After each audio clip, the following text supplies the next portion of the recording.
Hello dear students, welcome back to lockdown special classes. This is your teacher संकेत Bansal. Students, last video में हमने class 6 की English book से who did पैट्रिक्स homework नाम का first chapter पढ़ा था और आज हम उसी पार्ट से संबंधित प्रश्न उत्तर सीखेंगे, इसके क्वेश्चंस के आंसर ढूंढेंगे। शुरू करते हैं आज की video.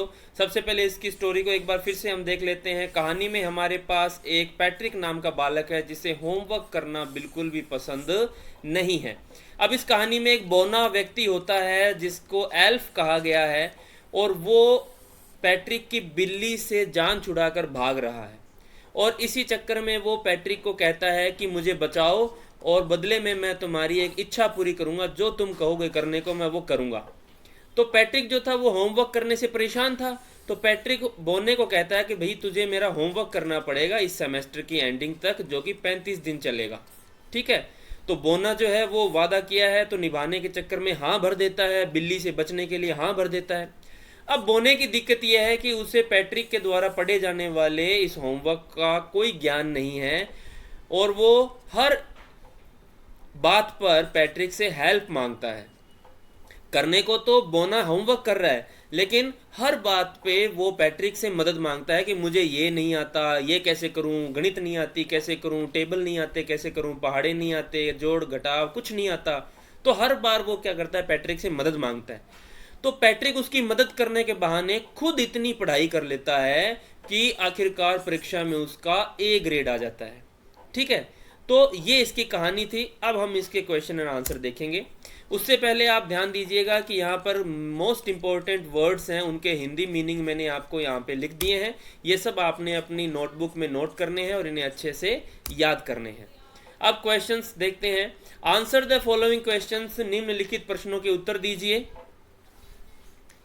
Refer to that part of the text those number is given against the question. यहां पर इसका मतलब यह है कि आपको हर प्रश्न के बाद एक पैराग्राफ का नंबर दिया हुआ है, यानी ये पूरा लेसन जो है देखिए ऐसे 1 2 3 4 5 6 7 8 9 10 इस टाइप से पैराग्राफ में विभाजित है। तो आपको जिस भी प्रश्न के सामने जो भी पैराग्राफ का अंक दिया गया है उस प्रश्न का उत्तर आपको उसी पैराग्राफ में मिलेगा। आपको इधर उधर ढूंढने की आवश्यकता नहीं है। ठीक है, ये एक रीडिंग कंप्रीहेंशन टाइप की चीज है जो पूरी बुक में ऐसे ही चलेगी। फर्स्ट क्वेश्चन देखिए। फर्स्ट क्वेश्चन का आंसर हमें दूसरे पैराग्राफ में मिलेगा। ठीक है, What did Patrick think his cat was playing with? Patrick को क्या लगा कि उसकी बिल्ली किसके साथ खेल रही थी? What was it really? और जिस भी चीज के साथ पैट्रिक की बिल्ली खेल रही थी वो वस्तु आखिर में क्या थी? ठीक है, अब इसका आंसर हमें दूसरे पैराग्राफ में ढूंढना है। देखिए, one day he found his cat playing with a little doll. एक दिन पैट्रिक ने देखा कि उसकी बिल्ली एक छोटी सी गुड़िया के साथ खेल रही थी। तो ये हो गया इसका आंसर। आगे क्या है कि वो वस्तु असल में क्या थी? It was not a doll at all. ये वस्तु जो थी कोई डॉल नहीं थी, but a man of the tiniest size, बल्कि ये तो एक बहुत ही छोटे आकार का व्यक्ति था, एक बौना था। ठीक है, अब ये आंसर हम कैसे लिखेंगे देखिए। Patrick thought that his cat was playing with a little doll. Patrick ने सोचा कि उसकी बिल्ली जो है वो एक छोटी सी गुड़िया के साथ खेल रही थी, लेकिन असल में ये चीज क्या थी? What was it really? It was a man of the tiniest size.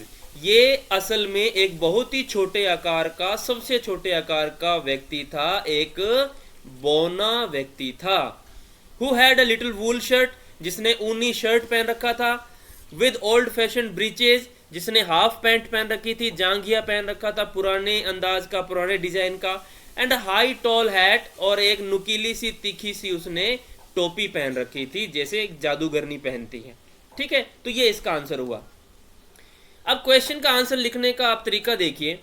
आपको जो WH वर्ड दिया होता है उसे आपने हटा देना है, जो हेल्पिंग वर्ब दी है वो हटानी है, और सब्जेक्ट जो है उसको आगे आगे ला करके इस प्रश्नवाचक चिन्ह को हटा देना है। अब आपने ये प्रश्नवाचक चिन्ह हटा दिया तो आपका वाक्य कैसा बन गया? एक कथनात्मक वाक्य बन गया जिसके अंत में एक पूर्ण विराम, हिंदी में जिसे कहते हैं, इंग्लिश में फुल स्टॉप, वो आ जाएगा। ठीक है, अब देखिए हमने यहाँ पे क्या किया, WH हटा दिया, डिड हटा दिया और पैट्रिक से वाक्य को स्टार्ट कर दिया और थिंक की जगह पे हमने थॉट कर दिया। क्यों? क्योंकि ये वाक्य पास्ट सिंपल टेंस में लिखा गया है और पास्ट सिंपल टेंस में जब हम कथनात्मक वाक्य लिखते हैं तो उसमें वर्ब की सेकंड फॉर्म आती है। ये छोटी छोटी बातें आप ध्यान रखिएगा, आगे भी हम क्वेश्चन आंसर करेंगे तो आपको मैं डिटेल से बताऊंगा। चलिए नेक्स्ट क्वेश्चन देखते हैं। Why did the little man grant Patrick a wish? उस छोटे बोने प्राणी ने पैट्रिक को एक इच्छा पूरी करने का वरदान क्यों दिया? ऐसा क्या हुआ था? चलिए देखते हैं इसका आंसर। दूसरे पैराग्राफ में इसका आंसर मिलेगा हमें। He yelled, save me. उसने चिल्ला करके कहा मुझे बचाओ। Don't give me back to that cat. मुझे उस बिल्ली को दोबारा मत सौंपना। I will grant you a wish. मैं तुम्हारी एक इच्छा पूरी करूंगा। I promise you. मैं तुम्हें वादा करता हूं। अब उसने इस बिल्ली से बचने के कारण उसको ये इच्छा पूरी करने का वरदान दिया। ठीक है, तो यही इसका आंसर होगा। देखिए क्या, द लिटिल मैन ग्रांटेड, देखिए वाई था, वाई हटा दिया, डिड था, डिड हटा दिया और द लिटिल मैन से हमने क्वेश्चन आंसर को स्टार्ट किया। उसके बाद मैंने कहा डिड आ गया, इसका मतलब पास्ट सिंपल टेंस है, तो हम इस ग्रांट को क्या कर देंगे, वर्ब सेकंड में बदल देंगे। ग्रांट बन गया ग्रांटेड। ठीक है, क्या बनेगा आंसर?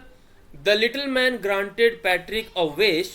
उस बोने व्यक्ति ने पैट्रिक को एक इच्छा पूरी करने का वरदान दिया। क्योंकि, बिकॉज, जब भी क्वेश्चन वाई से क्वेश्चन स्टार्ट होता है तो हमें आंसर में बिकॉज लगाना है, कारण बताने के लिए। ठीक है, because he wanted to escape from the cat, क्योंकि वो उस बिल्ली से बच करके भागना चाहता था, बचना चाहता था। एस्केप का मतलब बचना चाहता था। ठीक है, यही कारण है। नेक्स्ट क्वेश्चन देखिए, third question, what was पैट्रिक्स wish. अब पैट्रिक को उसने विश पूरी करने का वादा किया। अब वो पैट्रिक ने उससे क्या विश मांगी उसके बारे में पूछ रहा है। तो इसका आंसर हमें तीसरे पैराग्राफ में मिलेगा। तो सीधे चलते हैं हम तीसरे पैराग्राफ की ओर। ये है हमारा इतना तीसरा पैराग्राफ, इसमें हमें उत्तर ढूंढना है। यहां पर ही कहता है, ही सेड, उसने कहा, only if you do all my homework till the end of the semester, that is 35 days. कि भाई मेरा ये जो सेमेस्टर है, ये जो मेरा अर्धवार्षिक के बाद का समय है, ये 35 दिनों का बाकी बचा है और तुम्हें मेरा सारा होमवर्क पूरा करना है, तभी मैं तुम्हें इस बिल्ली से बचाऊंगा। तो ये बात हुई थी उसकी उस बोने के साथ। तो यही हमारा आंसर है। आंसर देखिए, Patrick wanted the elf to do all his homework. Patrick चाहता था कि वो एल्फ जो है उसका सारा होमवर्क पूरा कर दे till the end of the semester, that was for 35 days. उसके सेमेस्टर पूरा होने तक वो उसका सारा होमवर्क करता रहेगा, यही उसकी इच्छा थी। ठीक है, चलिए नेक्स्ट क्वेश्चन देखते हैं। नेक्स्ट क्वेश्चन है, in what subjects did the little man need help.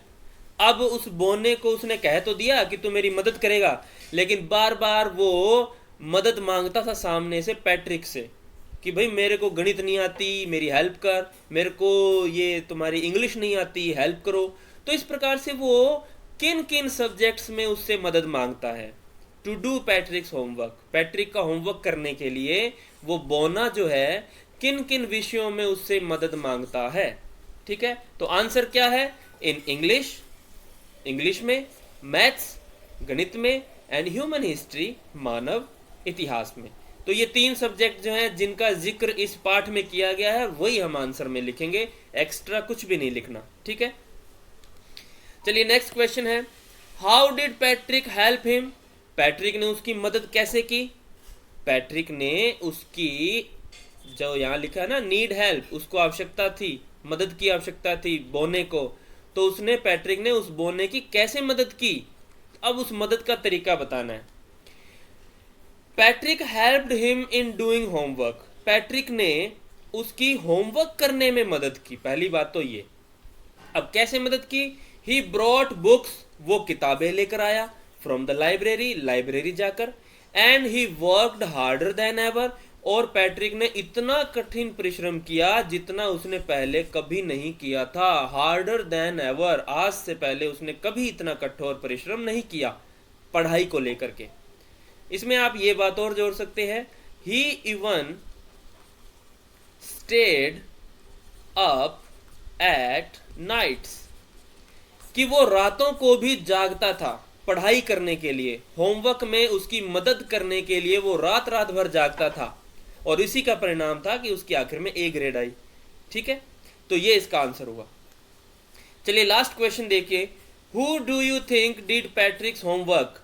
आपको क्या लगता है कि पैट्रिक का होमवर्क किसने किया? द लिटिल मैन, उस बोने ने किया, या पैट्रिक हिमसेल्फ, या पैट्रिक ने स्वयं? बताइए, और जो भी आपका आंसर होगा उसका रीजन देना है आपने। Give reason for your answer, आपका उत्तर जो भी होगा उसका कारण बताना है आपने कि बोने ने काम किया या पैट्रिक ने खुद वो काम किया। ठीक है, चलिए देखते हैं इसका आंसर। जैसा कि हमने स्टोरी में पढ़ा, लेखिका खुद हमें इस पाठ में लास्ट में बताती है कि वो सारा होमवर्क पैट्रिक ने खुद किया था, कोई बोना नहीं था, किसी बोने ने उसकी हेल्प नहीं की। हेल्प के नाम पर पैट्रिक खुद होमवर्क करता रहा और इतनी पढ़ाई की आखिरकार उसको ए ग्रेड हासिल होती है। ठीक है, तो answer is Patrick did his homework himself, Patrick ने सारा होमवर्क खुद किया था। The elf did not know anything in English, maths and human history. अब क्यों हमें ऐसा लगा कि पैट्रिक ने खुद वो होमवर्क किया? क्योंकि उस एल्फ को तो न तो इंग्लिश आती थी, न मैथ्स आता था, न ह्यूमन हिस्ट्री आती थी, कोई सब्जेक्ट उसको नहीं आता था जो पैट्रिक पढ़ता था, तो फिर वो कैसे होमवर्क कर सकता था? आखिरकार पैट्रिक ही तो उसकी मदद करता था। Patrick had to help him, Patrick को उसकी मदद करनी ही पड़ी by working harder than ever, इतना कठोर परिश्रम करना पड़ा जितना उसने पहले कभी किया ही नहीं था। He even stayed up at nights, वो रात रात भर जागता था उसकी मदद करने के लिए, और उसी मदद के चक्कर में उसने सारा होमवर्क स्वयं ही कर डाला। ठीक है, तो ये इसका आंसर हुआ। तो ये सभी आंसर आप अच्छे से अपनी नोटबुक में नोट कर लीजिए, जो कि इस लॉकडाउन के बाद आपके काम आएंगे। ये आप फाइनल नोटबुक में नोट कर लीजिए और इनके आंसर्स को अच्छे से याद कर लीजिए, रिवाइज कीजिए बार बार लिख करके इनको। And this is your teacher Sanket Bansal.